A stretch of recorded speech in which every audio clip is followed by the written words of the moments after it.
உங்களை விசாரிக்க சொல்லி சிபிஐல என்ன அப்பாயின்மெண்ட் பண்ணிருக்காங்க. டேய்னு பேசாதீங்க, நான் டியூட்டில இருக்கேன், கொஞ்சம் மரியாதை கொடுங்க. சரிங்க சார்.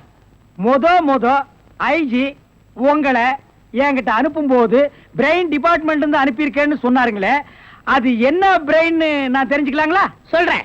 கறிக்கடைக்கு போய் தினசரி மூளை வாங்கி வேலு ஹோட்டல், பொன்னிச்சாமி ஹோட்டல், முனியாண்டி விலாஸ் இப்படி எல்லா மிலிட்டரி ஹோட்டலுக்கும் சப்ளை பண்ணிக்கிட்டு இருந்தேன்.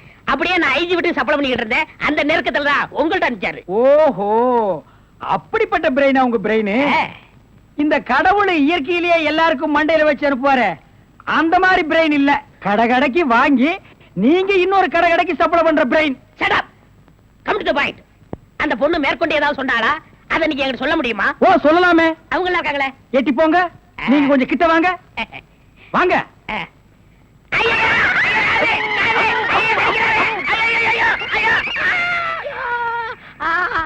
அந்த பொண்ணு கடைசியா சொன்னது இதுதான்.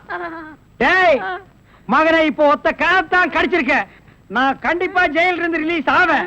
ஆனா உன் உடம்புல முக்கியமான பேர் பார்ட்ஸ் எதுவுமே இருக்காது.